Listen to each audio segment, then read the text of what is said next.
We're part of the Fired Up Sports Network of shows. Please check out other Fired Up Sports Network podcasts like the P-Lot Pod, Water Cooler Talk, Bell Smashers, Philly Sports Love and Pain, Drunk on Broad, Beer Battered Sports, and the Fired Up Sports Show, which are available on all major podcasting hosting sites and social media.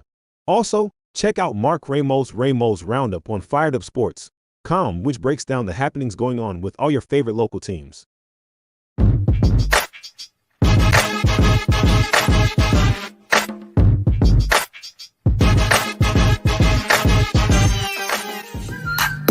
The Philadelphia Eagles are Super Bowl champions. Eagles! Swinging a miss, struck him out. The Philadelphia Phillies are 2008 World Champions of Baseball.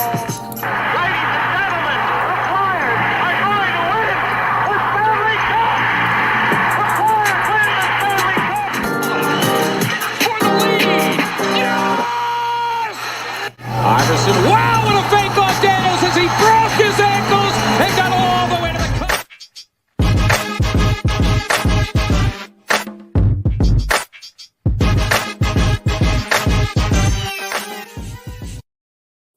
Welcome in. Episode 140, Drunk on the Fightins this morning. Eric, at least we got a win. It's been a rough couple of weeks, but it's good to have them back on the winning side of the ledger. Talk to me. Yeah, it's been like you said, at least we got the win. It was an ugly win, but a win is a win. And I guess we'll take it. But the Brave series, I don't think anyone was really expecting us to win that series. I mean, we had the chances though. Like the chances were there, just the constant meltdowns with the bullpen, or then the pitching goes well and the hitting goes. Again, the Braves are like on another level right now. So that series, it is what it is. I wasn't actually overly upset about that. I was more upset the way they lost some of those games. Last night, I mean, the way the Cardinals have been, they've been a little better of late, but that's a team you expect to beat, and they put up runs early, and Nola didn't pitch well again, but the defense didn't do much to help him out either. So there was just it was just an ugly game all around. Confused as to why Kimbrel came in the 8th instead of the 9th there. I got the only one. I went to bed before Rob Thompson's press conference, so I didn't listen to see if anyone even said anything about that. But yeah, it's just been weird. 2 more games. I like our schedule going forward, though. We got 3 more in Atlanta, which is going to be tough. But watch, that's going to be a series. The Phillies will end up winning 2 or 3 or something like that. So you never know. And then we'll probably crap the bed against the Mets in a game or 2, which is going to piss everyone off going into the potential postseason here. But that's just it's Phillies baseball in September, so what else can you expect, right? Yeah, listen, let's talk about the Braves for a second, because we got a heavy dose of what could be on the horizon. I feel like there's an inevitable convergence of those two teams, kind of like we saw with the Eagles and the Chiefs. Like we saw that matchup coming. We saw the Sixers-Celtics series from a mile away. I feel like this playoff series is kind of destined to be there. The only hope to not face them is that by some, miracle, there's a team like the Dodgers that, gets hot right at the right time and maybe, has the opportunity to take them out. But it's like, good God, it was like batting. It felt like batting practice. And it felt like you were constantly in games where no lead is ever safe with them. No pitch is ever safe with them, because they were hitting balls out of the park. They were hitting like most of those were meatballs, but they were hitting pitches that were like shouldn't have been strikes. And God, Matt Olson launched a couple into the atmosphere that I feel like are still going. Their power is really impressive up and down the lineup. I mean, you saw even power coming from the bottom of their lineup. The Braves are having a historically great season at the plate. I feel like if there's a team that can match that in these playoffs, It's the Phillies because they have the potential in their lineup.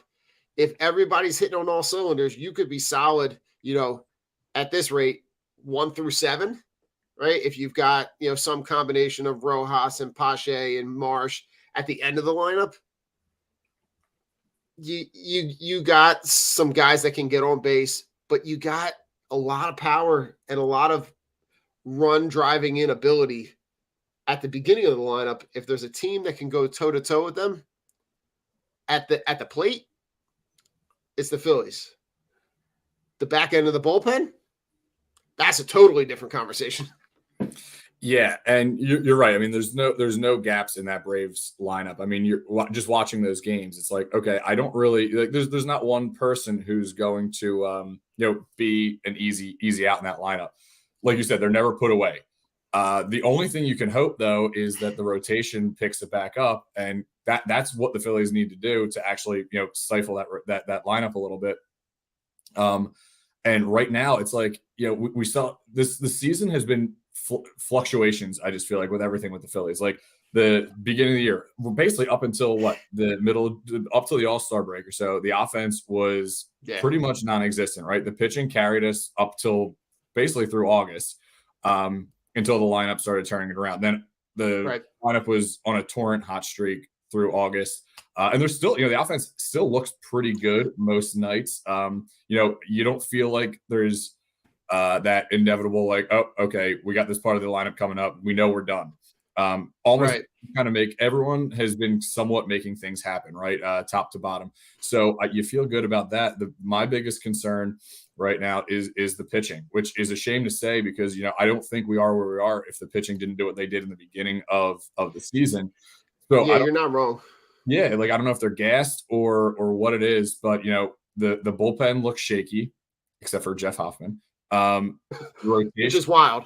Yeah, I mean, just look at his stuff is just so dirty. Like he's actually, I don't know like how they want to work him in that high leverage situations because you don't really know how he's going to pitch in those situations because he hasn't really done it. But when you have got like Sir Anthony's, he's been super shaky. I almost think you got to put Hoffman into a high leverage situation before the postseason. See can he handle that spot?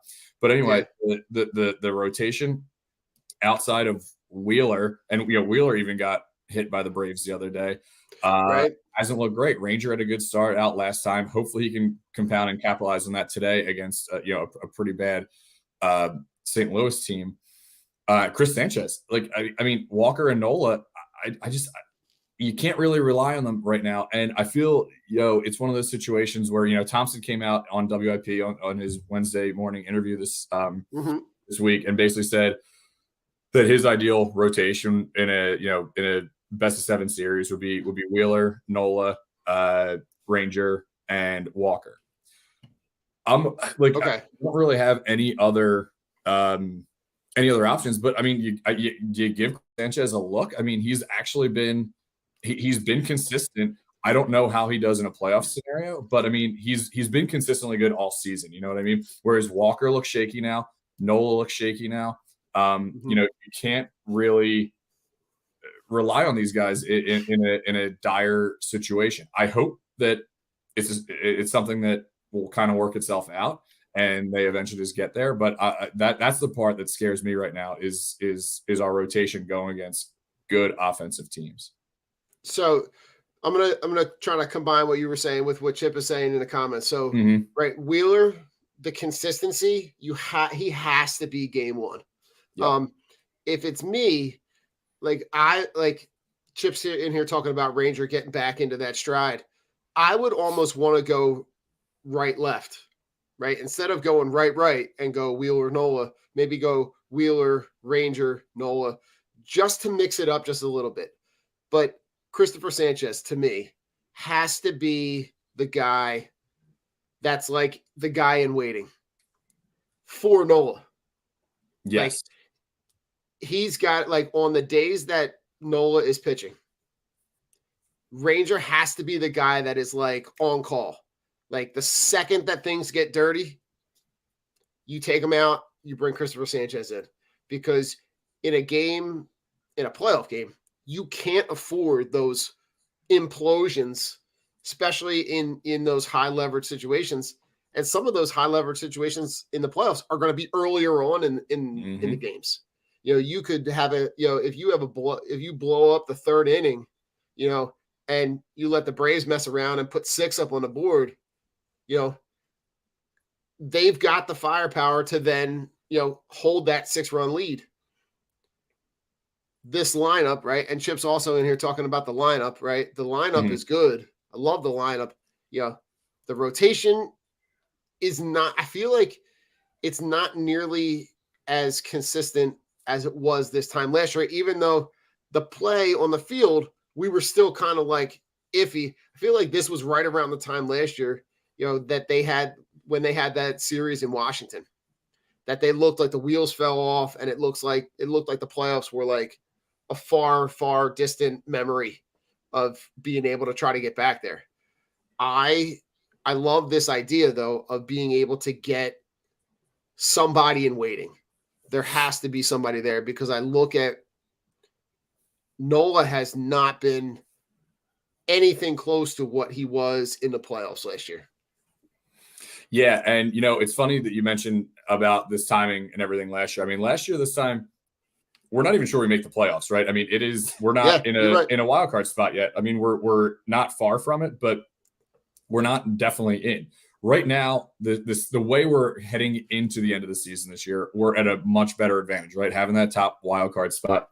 And to your point, this team is overall, it's built better, right? There's more depth, especially in the pitching, where you can have guys like you don't have to worry about who's going to start those games. Last year, I mean, the fact that we had Syndergaard and Bailey Falter having to start playoff games later, that was an issue. Now we have 4 guys who probably can do it. Plus, you then in a shorter series like a wild card series and the division series, where you may only need 3 starters. You have guys like Lorenzen, Ranger, and Sanchez who can kind of be that piggyback guy to help out. Also, I like the idea of what you said, having Sanchez or Ranger kind of being behind Nola in a situation, because what that does then is it's going to flip that lineup, right? Because now they're going to go lefty heavy probably, or at least plan to face a righty. Now you bring in a lefty that might switch how they see things, or make early moves. So it's a game of strategy. You got to see what happens. I mean, hopefully it doesn't come to it. Hopefully Nola just automatically finds out what's wrong. I'm not confident in that happening, but I mean, he has postseason experience. He didn't pitch well in the World Series last year, but he pitched well in the wild card series and division series.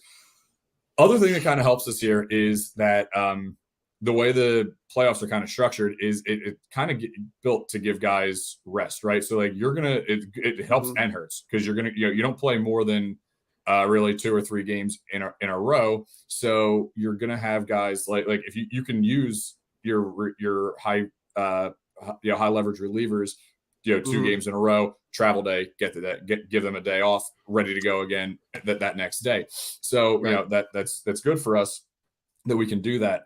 But again, we're in a better spot this year, which is why I'm not the rotation's obviously a question mark, and pitching wins championships when you get into the playoffs, right? I mean, you see it every year. Obviously you need offense, but shutdown pitching is what's going to win it.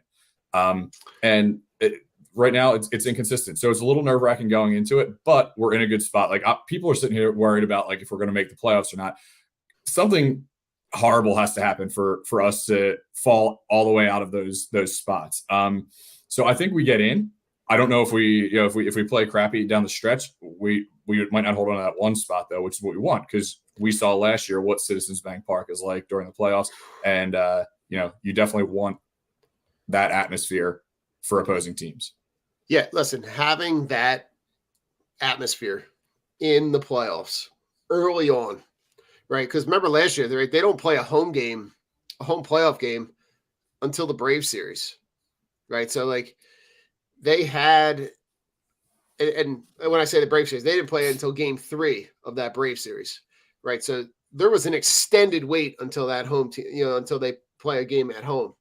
Having the chance and the opportunity to be able to have a team coming off of that, that play-in wild card series, which I'm still not on board with. I don't love the idea of you play 162 games to play 3. It's better than the one-off, which was horrible.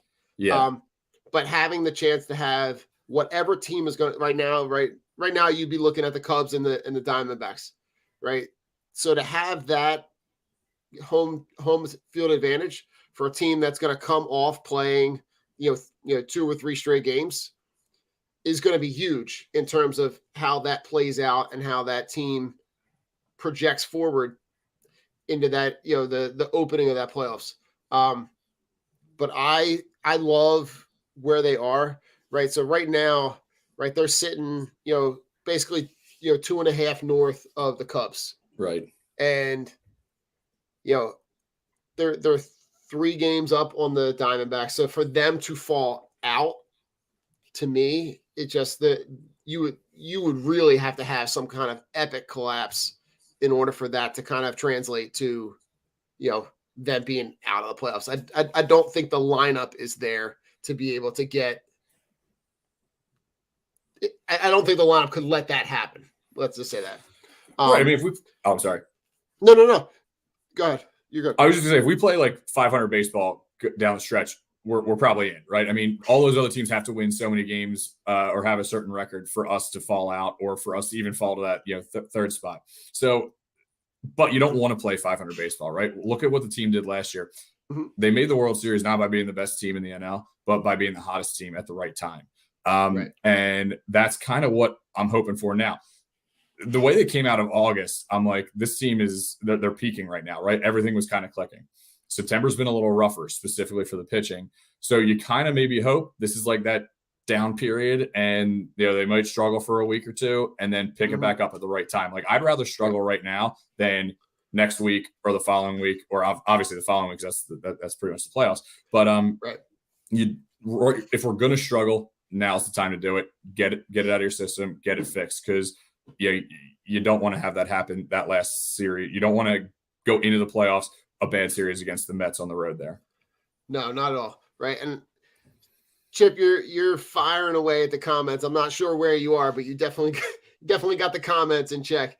But right. So Chip, you've been on this train for, the better part of 2.5 years, right? The Nola, there's no way after the season that he had that he can ask for, that ace type money.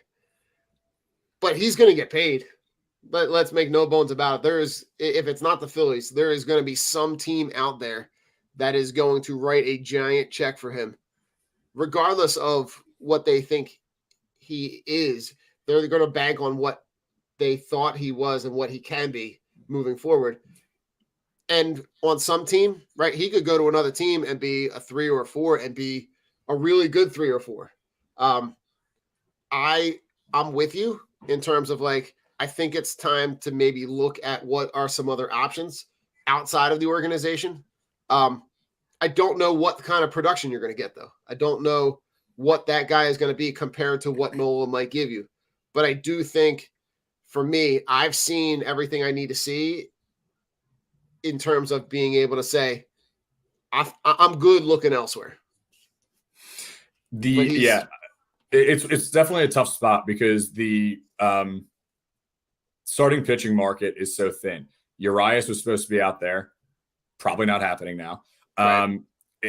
Ohtani's not going to pitch next year, right? Because of the Right. Tommy John. Yep. And we don't know where he went. Did you see his locker was emptied last night? I did. So I want to talk about that. We can touch on that. We can maybe touch on that about that bit, after the commercial. Exactly. But so we don't know what's happening there, right? So, I mean, you're right. I don't know if it's going to be the Phillies. I don't know if it should be the Phillies. But Nola's going to get a big paycheck just because of the fact that he is one of the only starting pitchers who has any track record of anything being on the market. I think if people temper their expectations with him, he's this year has been, kind of, I almost put this kind of in like it's worse than, but remember Cole Hamels' 2009 season after the 2008 World Series run? Hamels was awful in 2009. Yeah, I don't know if it's the same thing here. It might be, though, but Nola's having to me, a much worse season than he's had in years past. He's been inconsistent, and the one word that Chip used there, consistently inconsistent, it pretty much sums up his whole career, right? But there are certain things that he consistently does do, right? Eats innings, Last 3 games, he's not doing that. That's the stuff that starts kind of scare me, right? Where he's not getting the strikeouts, he's not eating innings now. Those are the things that he used to do. He used to limit base runners. His whip was always in the top, 10 in baseball at the end of the season. Even though he'd give up runs, he was keeping guys off base. He's not doing that right now. But does he have another season where he's this bad? I think we've seen Aaron Nola bottom out.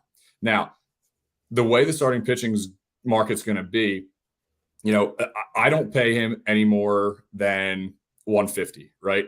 But I'm with you on that. So, but if his market goes down a little bit, and we can get him at a couple of years with a cheaper deal and view him more as a number 3 starter rather than because the thing with Nola that it was kind of unfortunate for his timing was he came up with the team when they stunk. So he was the ace, right? He had to be the ace because they didn't have another one until they signed Wheeler. So I think the expectations for Nola were always like ace level. But when he got drafted, I remember reading draft reports saying he's he's a low level number 1 starter or a number 2 starter. And I think for most of his career, he has been that number 2 starter. This year, no. This year he has not been. But I think, there's a chance that he may rebound next year. And, if he gives you a, high 3s ERA and can still pitch his amount of innings, maybe take a flyer. Only issue is those innings. I know people have also been talking about a lot of mileage on that arm now because he's been leading the league in innings or in the top 5 in innings pitched for the last 6 or 7 years. Yeah. So you don't know what's happening there. So it's a crapshoot either way. So I'm not really sure. Yeah, no, and you make a good point. The point that you make that I want to just kind of just come back to a little bit, right? That short-term deal, if that's a 1 year, 2 year deal, I'm okay with it. I'm not okay, committing long-term. I think what you have. But I look at the signing this year when they go out and they get Taijuan Walker and they've got really good production out of him going outside of the organization. And let's not forget, right? We've got a couple of young arms that are on the cusp of, joining this rotation. If it's the kind of thing where you can bolster the higher end of the rotation and it slots him in that 3, 4, 5 slot, I'm cool with it. But the idea that he's a opening day, top of the rotation kind of guy, that's just not where he is. But the chain of events, as Shiv is saying, the chain of events that have happened, and when I say around him, around Major League Baseball, every time one of those free agent pitchers drops off, his asking number goes up because supply and demand, right? Every time one of those guys is done and they're not going to pitch next year, they're not going to be on the market, or their value on the market is not going to be nearly as much. You're looking at an opportunity for him, and I'm sure his agent is frothing at the mouth going, oh, he's gone. That number just keeps going up. But it's all going to depend on what happens in free agency. When he goes out and, could you be in a situation where you're not getting the phone calls that you thought you were going to get? So, I'm curious. I'm curious to see where that is, right? But this is a topic we can revisit in the off season, after there's a long Red October run. But Chip, go back to one of your points, right? The travel from East Coast to West Coast, right? That is paramount to be able to get that number 1 seed, looking at the teams that potentially that they're battling with. The need or the desire to play at home has to be paramount over anything. They're obviously not going to catch the Braves. The Braves have obviously solidified that with by taking the division. So their focus has to solely be on not only getting but maintaining that number 1 wild card slot. And the idea that one of those teams would have to, ideally, right? If I'm ideal, I'm looking at Arizona, because Arizona would have to fly to Chicago, play at Chicago, and then fly from Chicago to Philadelphia. The ability of those teams to travel and have to travel definitely wears on teams, and not being able to play at home until essentially what would be game 3 back in one of those 2 cities. I love where this team is and can be going into that stretch, right? Because what you saw in this last series in Atlanta, really, it puts a lot of questions in your mind as far as, like, do we really have the ability to hand this team a series loss, right? In 7 games, can we beat this team 4 times? The way that they battled in that series, I mean, you could make a case that there was an opportunity for them to win 3 or 4. But the back end of the bullpen falls, right? The home runs just never stop. It's really going to be paramount that everybody's, everybody's on the same page in terms of what do we have to do to secure that number 1 seed. Yeah, exactly. And honestly, so realistically, if we match up with them, it's probably the division series, which is really only 5. So if we beat them 3 times, that's really all we need. That's what we did last year. And that's true. They'll forgot have, about that. What do you think about that, real quick? What are your thoughts? I actually don't mind it. I think it kind of it's a couple less games that they may have to play because you want your guys to be at their they're going to be tired, right? They're going to be sore. They're going to be hurting by the time you get to the World Series just from playing that many games anyway. So the division series to me is. I think it's fair. You're realistic. You're going to get your best matchups you theoretically should get your best matchups in the championship series and World Series. So I'm okay with doing a 5-game series for that. I guess it's kind of weird to kind of remember which ones are which and everything like that, but it doesn't bother me. Okay. I mean, for me, obviously, right? Baseball is a series game. Right. So every time you go to a new city, you're playing 3-4 games. To me, I'm okay with the 3-game series for those, essentially what is the play-in series into the playoffs for those, the second and third wild card teams. But I think once the playoffs start, I think even though it might not be to the Phillies' advantage this year, I really feel like the best way to get the best teams to advance is for every series to be a 7-game series. Like, so that any of those those division games, the NLCS, the World, like all of those series, to me, you get, because you could get a team that's hot, right? Look at the Phillies last year, right? You look at a team that's hot, and all you got to do is get hot right at that right time, and if you maximize that opportunity right at that beginning of that 5-game series, right? All the Phillies had to do last year was flip that 1 game in Atlanta, and it changed the whole trajectory of the series. So if it were me, right? But listen, Major League Baseball, we know that they're not going to make any decisions that help them at all. They're gonna constantly make decisions that are going to make fans frustrated. I don't know. Just a thought.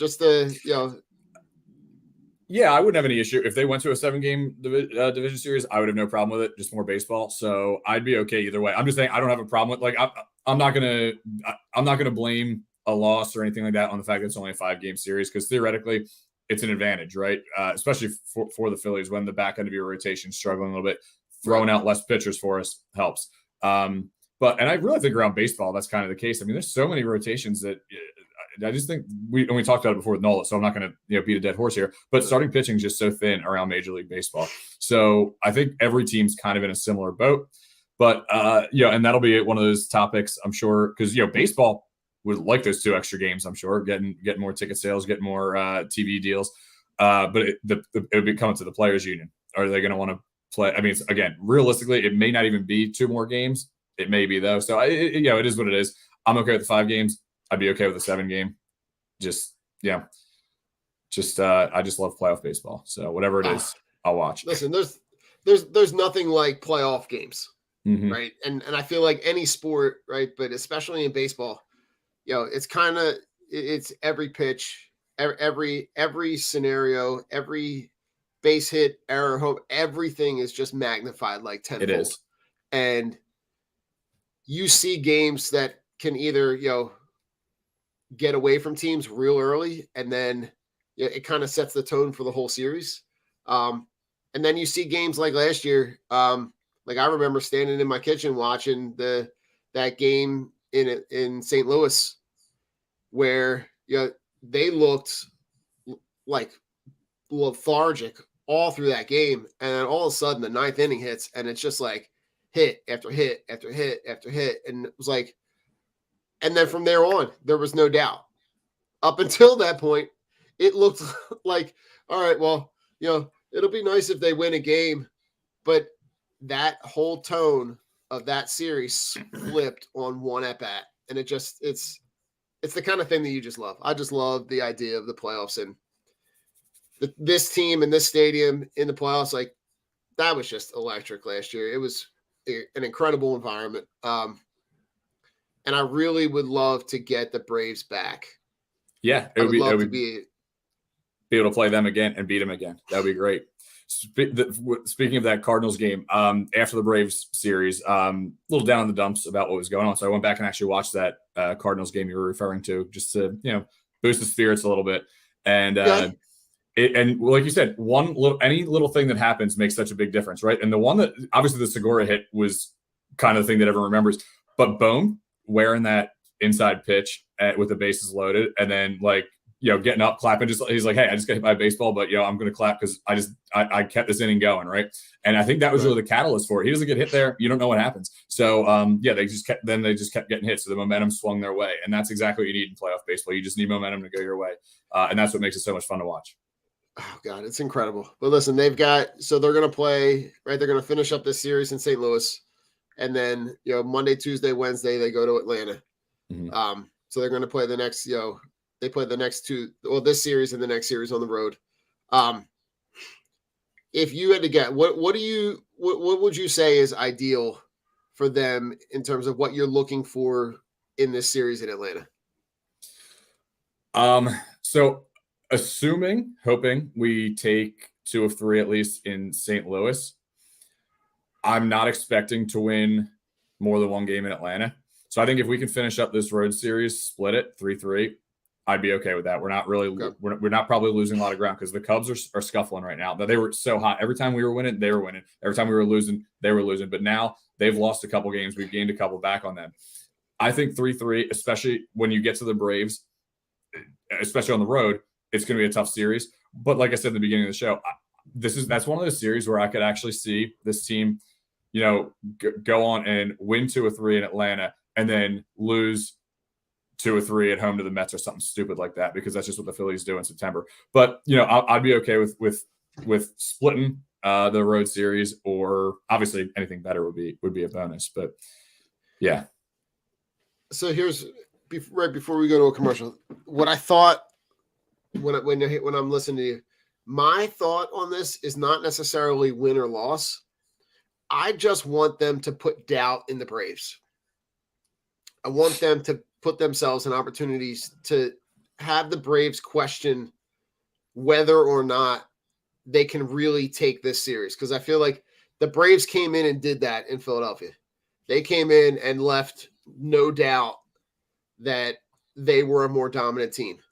And I saw that in the players. I saw that in how they carried themselves. When they're trotting around the home runs, when they're celebrating in the on the field, when they came in with the intention that we're going to leave no doubt that this team is not capable of beating us. I feel like you have to go into Atlanta and do the same thing. But I don't necessarily think it's about wins and losses. And the other thing is right now, Atlanta is not going to play another meaningful game until the playoffs. That's a long layoff for them to not have.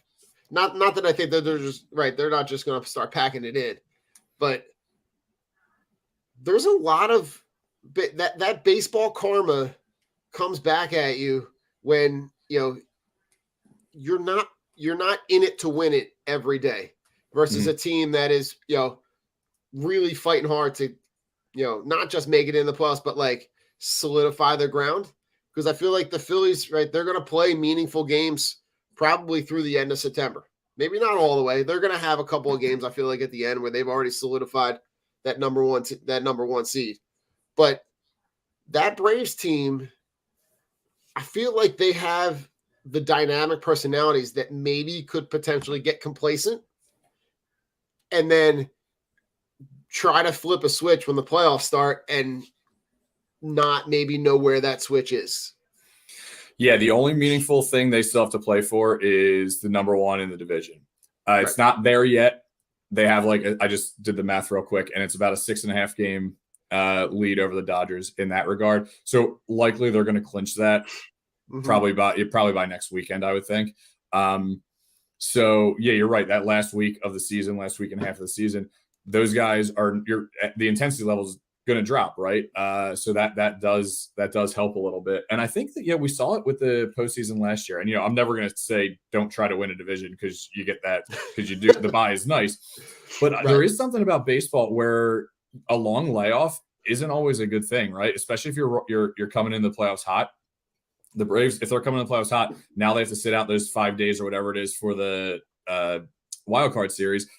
Plus, whatever it is to start, that's a long time to not play. And you could simulate games or whatever you want and practice all you want. It's not the same thing. Right. So you're right. There's definitely things where I think the Phillies are, they could still go up against the Braves. We saw it in this last series, right? We've talked about it to open the show.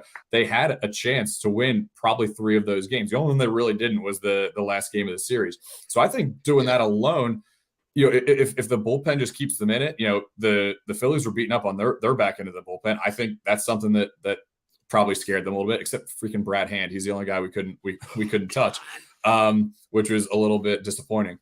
But everyone else, they got to Iglesias, they got to Minter a little bit. So they can do it, and I think that might have hopefully did do that. Now going to Atlanta, you're right. If we can battle that series and make it not easy for them, then that might instill a little doubt in the Braves there if they have to face the Phillies in the division series.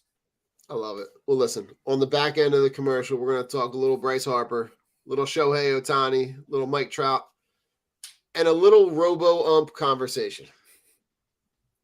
Von C. Brewing Company is a 20-barrel, 16,000-square-foot microbrewery with a 2,500-square-foot tasting room, including a spacious outside beer gardens in Norristown, PA, in the heart of Montgomery County. The Von C. family is part of the family that started C. Schmidt and Son Brewing in 1860. Stop in Wednesday through Sunday and taste a variety of draft and 16-ounce cans of originally brewed beer and tell them the Drunk on Broad crew sent you. Von C. Brewing is located at 1210 Stenbridge Street, Suite 300 in Norristown. Cheers. Team Clicks are the only glasses for real sports fans. With interchangeable arms, you can support all of your favorite teams, or even make and create custom options as well. These die-hard sports fans have realized that sports fans needed something other than face paint to show their love and passion for their teams. Go to teamclicks.com/DOB and show your love for your hometown team. La Torrens curated collection of men's and women's watches is a perfect investment that lasts for years to come and fits perfectly with your every outfit and style. Our range of classic watches aren't just a great perfect formal and casual accessory, but a time machine that takes you back to memories. Explore our collection of timeless watches that can reflect your taste, personality, and personal style. Our exclusive collection of carefully curated, affordable luxury watches is what you need to make a personalized style statement. You can take pride in your prized possession, handing it over to the next generations as your most loved asset that they can also own and display with the same pride. These high-quality pieces stand the test of time, giving exceptional value and return on your investment. Go to la-touraine.com and use code DOB at checkout and get 10% off. If you're looking for unique sports apparel, check out Streaker Sports. They've dug deep into the archives and have brought back some incredible defunct team logos and have even created entire defunct league collections.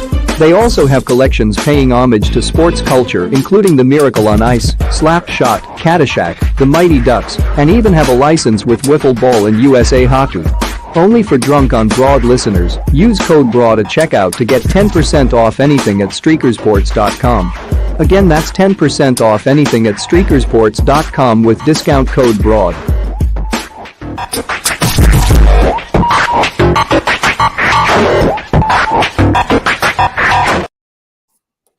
All right, we're back. Eric, we're going to go a little rapid fire here.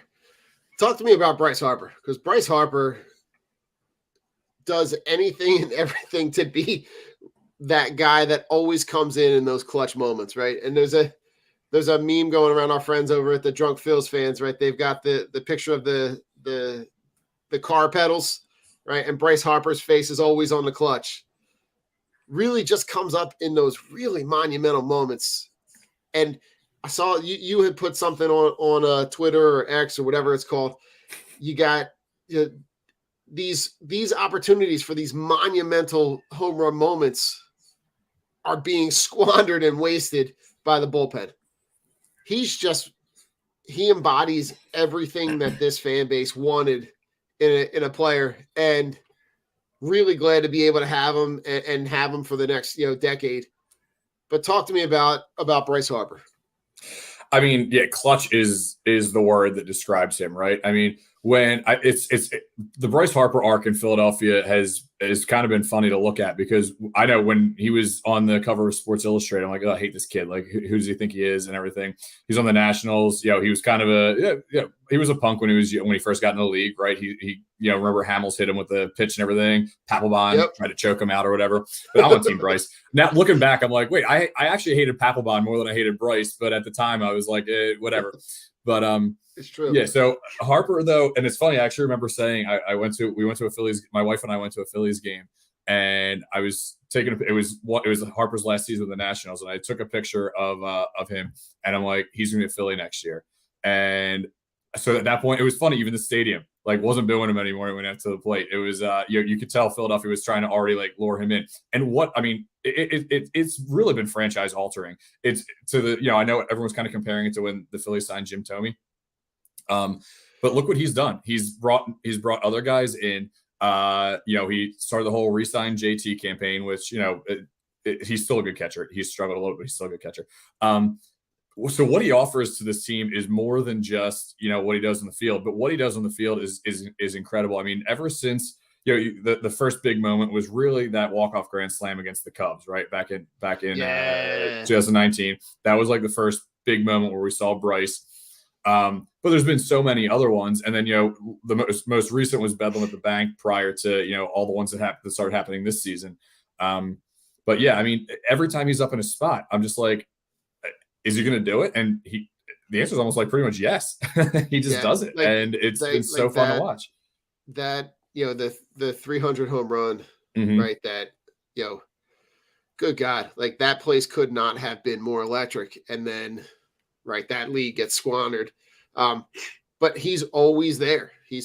And if I had advice for any athlete that's coming into play in the city, if you do your best and you give effort and you hold yourself accountable, this city will love you. And he does that exponentially. But he's also simultaneously in the top 10 of best players in the game too. So to have both of those dynamics and the point that you make about what he brings on an ancillary level on the outside of the in between the lines. Those guys are not coming here if it's just the Phillies. They're coming here to be part of an organization with Bryce Harper, right? So you got guys that are coming in, right? That Real Muto was a trade, right? But Castellanos comes here as a free agent. Trey Turner's coming here as a free agent. There are Schwarber, guys that want to Schwarber, right? Those guys are all here because they want to be part of that. And you look at the contract with Trey Turner, right? It's not a I don't even know what the word is. It's not a misnomer that he had opportunities to go other places and make more money. So you look at what he brings, he just embodies everything that would put him on the same level as some of those, those 08 guys, right? Your Howards, your Utleys, your Hamels, your Jimmy Rollins. but also in that same echelon, with Mike Schmidt, like one of the best third basemen to play in the game. The fact that he's here, and the best quote was a couple months ago when he was like, "I wish I had the opportunity to play my whole career here," which I thought was cool because it was simultaneously was a shot at the Nationals, and then there was a picture that was right below it, which was like it was him and Juan Soto and Trey Turner, like all those guys on the Nationals. And the fact that like they had that core group together and couldn't keep them together, really, really does make it feel a little bit better too. Yeah, it speaks a lot to it, right? Because I mean, you had the Nationals who could have had seriously one of the best cores in baseball, right? And none of them are left. Harper has also held the organization accountable, right? Like when he came in, he said, I want to bring in players. I want all this stuff for Philadelphia, right? And he's the Dabrowski, Middleton's up in his checkbook, right? Because Harper's he's putting his money where his mouth is. He's following up on it. They made it to the playoffs. You made a good point, getting Trey Turner here. The Padres offered him more money, and he decided to come here. So it's like Bryce is holding the organization accountable. People are coming to play here. Fans are back in the seats. It was funny. Harper in the a couple weeks ago, I think it was right around the 300th home run. Everyone always talks about Harper pandering to Philadelphia fans, right? And he even said, he's like, everyone says I pander. He's like, but I really mean it. Like he genuinely likes playing here, and I think a lot of that has to do with the fact that his play aside, obviously he's been great, but just the way that the organization has backed up what they said they were going to do. They've been successful. They've been going out and getting players. They're not just standing by like they used to do. And Bryce Harper has a huge impact on that. Listen, I'm here for the pandering. I'm here for it all. Oh, absolutely. Give it to me. Everything from the cleats to the headbands to the way that he acknowledges the fan base and acknowledges the investment that the fan base has made. Mm-hmm. I got nothing but fantastic things to say about him.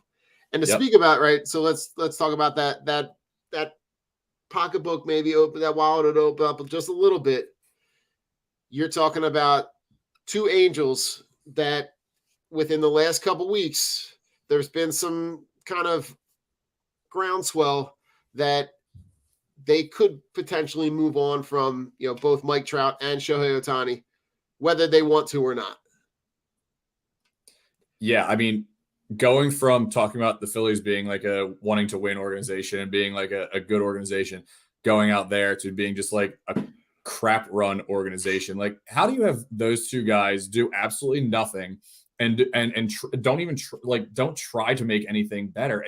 The stupid thing they did at the trade deadline where they were buyers and they went and got everyone and they're like, actually, we're going to put them on waivers because we spent too much money. Like, what are you doing? Be serious. So if I'm an A's, I feel bad we talked earlier the year about A's fans, right? Because remember the A's owner was kind of being, he was kind of talking down to them. I feel just as bad for Angels fans. I mean, they had two of the best players in baseball over the last, 4 or 5 years, and they got nothing to show for it. I don't blame Ohtani for whatever reason it is. He cleaned out his locker and got out of there. See what they did with Rendon? I don't like Anthony Rendon really, but they just apparently he had like a fractured tibia, and they were just kind of like sweeping under the rug or like hiding it, not making the announcement. So Rendon's pissed at them too. He hasn't been good. He's been an injury plagued guy his whole career pretty much. But then so they have that problem. Then you have it's just one thing after another. They kind of Ohtani now leaving. They actually are doing the right thing by giving Mike Trout an out if he wants it. So yeah, it's just what a trash run organization. And the fact that, Eric, that there's a potential for him to leave. There's a potential for Ohtani to leave, and the Angels are not going to get anything but a comp pick. Nope. Like that, to me, like you had the opportunity. You knew in your heart of hearts that like you have to that was like a Angels goggles decision that like I'm only going to look at my team and say like if we add these pieces we can be relevant, but not taking the the aerial view of the whole organization and going, okay, we've got Babe Ruth. We have the opportunity. I mean, you could have had the opportunity to literally reset your franchise. and get guys that were Major League Baseball ready and, fill out your farm system. Because I'm sure the haul of prospects that you could have gotten would have been whatever organization was going to give up to be able to get them. They were going to give up top prospects. They were going to give, because those guys are all unknowns. It just speaks to how poorly run they are, right? And yeah, exactly. The fact that, Ohtani is probably going to leave. He's probably, my guess is that if there's a dark horse team that I think might be on his radar, it's probably the Mariners with all the connections that they have back to Asia, with the owner being, don't quote me on this, but I'm pretty sure the owner is somehow related to Nintendo and that, that pile of money, but also the connection that fan base has in Asia already established with Ichiro. So that wouldn't surprise me, but it also wouldn't surprise me, if there's a team, in New York that just, opens up the pocketbook and just says, like, here's $1 billion. Yeah, I mean, I could definitely see it. I don't realistically see the Phillies being in contention for it. But yeah, I mean, the Yankees are now kind of like, to me, a dark horse team for it because of the year they've had, right? Yankees fans are so spoiled, and I love seeing it on Twitter because, like, at one point they were like one game above 500, and they're like, that's it, blow up the whole franchise. Like, I love seeing it, actually. Sorry, Yankees fans, but it's, to me, like, they have to do something because they're not used to this. Like, I don't think they can have 2 losing seasons in a row without people losing their minds. So, and they have the money for it, so I could see them being in on it. I hope it stays. I hope he stays in the AL though. Yep. So Mariners or Yankees, I'd be fine with. So the interesting thing with the Mets was, I think they kind of shot themselves there a little bit because they said they're really not going to be contenders in 2024. And Ohtani's like, I'm not going to waste my time anymore. He's going to want to win now. And I think the Yankees do have the pieces, if healthy, to have put together a good season again. The Mariners, were seeing it, right? They're like, I would say they're like a little bit worse than like Phillies territory. They're a really good team. The rotation is probably one of the best in baseball. They're just missing like one little thing, and Ohtani's not one little thing, right? He would be the guy, and then you have him, Rodriguez, Castillo, like just a crazy team if he goes there. But is their market big enough to pay for that? That's the only thing with Ohtani in Seattle. So we'll see what happens, but it should be interesting to see over this offseason. I'm curious. I'm curious to see what happens. And then the other piece of that puzzle, right, is the Angels now give Mike Trout the out to be able to seek a trade in the offseason. But I got to imagine, with the way that his health has played out over the course of the last couple of years, his value is not nearly what it was, 3, 4, 5 years ago. If there's an opportunity to bring him in, even if he plays 90 games, 100 games, I got to imagine that what you would have to give up prospect-wise is not going to be a ton, as on the caveat that you take on his salary. If you say to the Angels, cut and dry, we'll take his entire salary, and it really just amounts to just paying him, I got to imagine that the prospect pool that you would have to give up is not nearly as much considering what you would take on. If you take on his entire contract and it just means just paying him, what he would bring into that lineup, is it worth it for whatever you would have to pay him for the next, handful of years? So that's kind of where I've been back and forth with it, because I feel like every year he's hurt multiple times. But I actually had his player page up here for this exact conversation, and so he hasn't played more than 120 games since 2019. 2021 he played 36. He's only played 82 this year. But I'm also looking at his OPS. And this year is his worst OPS since his rookie season, and it's still an 857. I mean, the guy is still productive when he's on the field, but the problem is he's getting paid so much money. He would be productive, but I mean, is it worth paying him for the rest of that contract to play half a season? I don't know, because then you're taking a spot away from someone else who is productive all the time, right? He comes in here. Someone's going to lose time in the outfield. We have Marsh for, still under team control for a while. Center field's a spot we have a lot of guys. Maybe to help bring down the risk of injury, he could play. He could move to potentially just DH, and that'll give him some time off a little bit. But then what do you do with a guy like Schwarber? Then Schwarber's out there in the field every day. I don't know. And I guess a lot of it will depend on what Harper does, if he's able to go back to the outfield or if he's just going to stay at first base DH.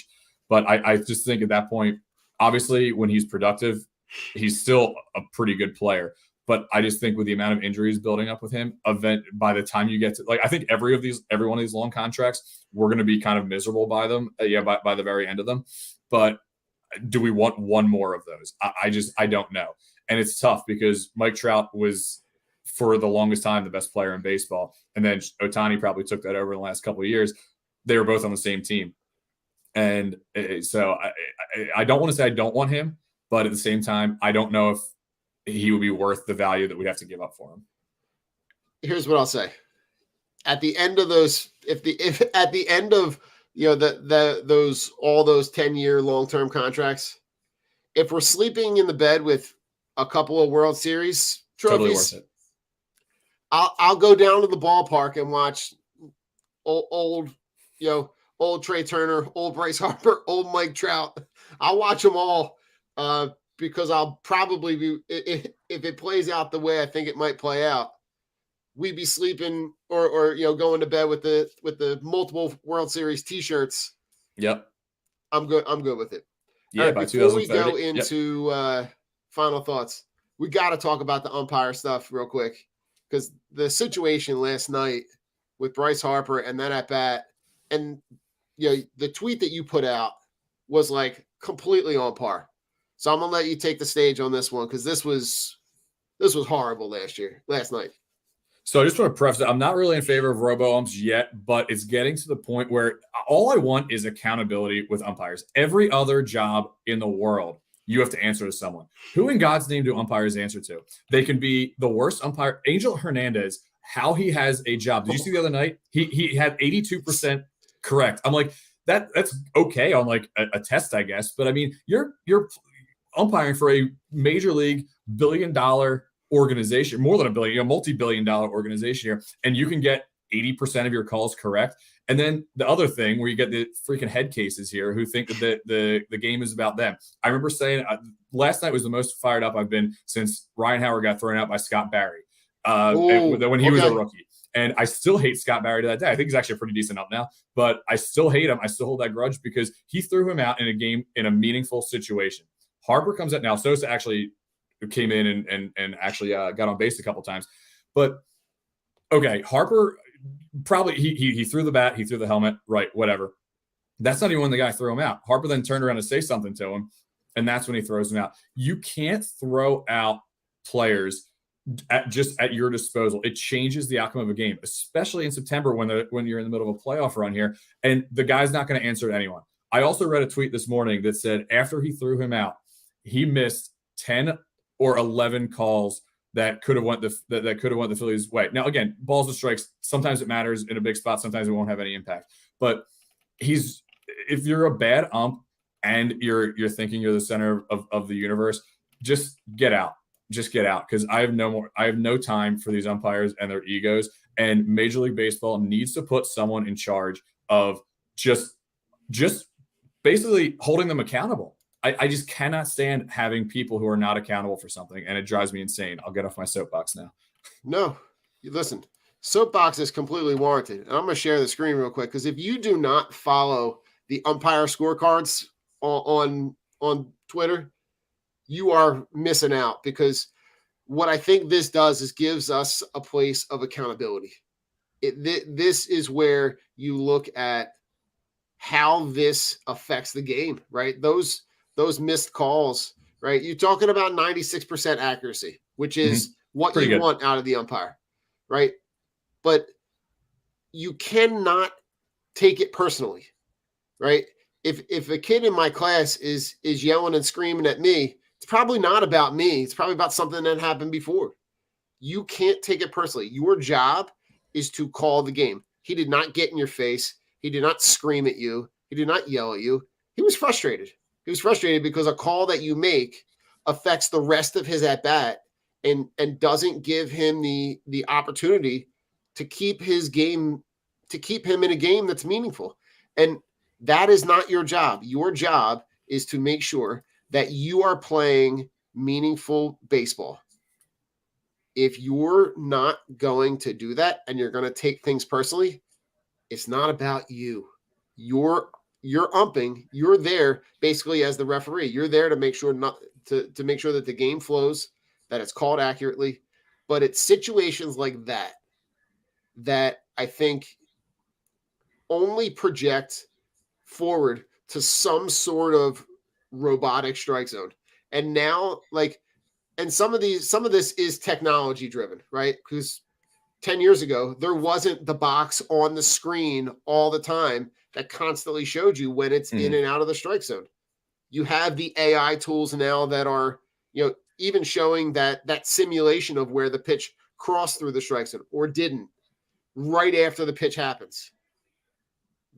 This is information based. We now know where those pitches are. I feel like if that square was, or that box was not on the screen as the game's happening, we don't have I feel like we wouldn't be nearly as affected by it, but we do. And now we are aware. So it's like, you have to find some kind of balance to be able to say, we need to use this in some way, shape, or form, because otherwise you're only going to get situations like you had last night. It's mind blowing. But yeah, again, if you, the umpire scorecard account is incredible.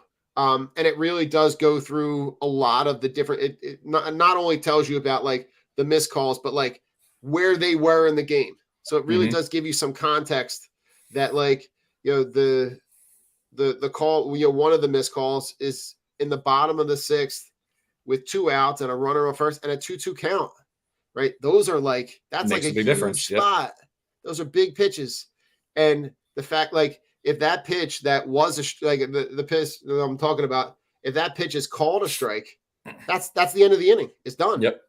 But that pitch is called a ball and now leads to more runs for the Cardinals. You can't have that happen. That's not okay. Yeah. So again, it's the only job. Yeah, it's the only job in the world where you don't answer to anyone and you get paid. Sign me up. And you be wrong, nothing happens. Listen, final thoughts on our way out the door. It's a beautiful fall weekend. Great weekend. Yeah, just win baseball games. Go. Win baseball games. That's all I want to see. Don't take away my joy of this nice weather by having to sit here and watch you lose to the Cardinals. So please win at least one more baseball game. Yeah, I'm with you. Win. Go outside. Go enjoy the fun. I'm sure my kids were hot on putting all the fall decorations in the house this week. So they're ready for it. They're ready for all the stuff that fall. It's my favorite season. It's the hoodie shorts combo that is probably one of my favorites. Yeah. So just enjoy the weekend. And before I jump out, Eric, I gotta say a little cheers to my wife. We're gonna celebrate 18 years today. So congratulations. Shout out to her, and we'll try to figure out a way to celebrate and enjoy this weekend. But just excited to kind of see what this fall is, and just be able to take care of the family, take care of everybody, and just look for those wins. There we go. All right, on the way out, Eric, you let them know where they can find your stuff. Yep. So I fired up, and that ball's out of here are the two spots I write for. With school coming up, my writing schedule has I've not been writing as much, but I'm trying to get back on that now that all the craziness of the first couple of weeks are out of the way. So I'll write there. I usually post it on my Twitter handle's right there on the screen for you, so you can find it there. All right, on the way out, go Phils. Go Phils. This is the Broad Street Line, where Philly sports fans leave all of their sports hot takes. Call 267-405-3062 and show us your passion for Philly sports. Don't forget to tune in every Wednesday at 8:30 when we listen to your live reactions to the thrill of victory or the agony of defeat. Hey, listen to this guy. Tell me how you're feeling here. You're screaming. I am stoked, baby! You're screaming like it's still the game going on. We're talking about the Fightins here. The Fightins! Said!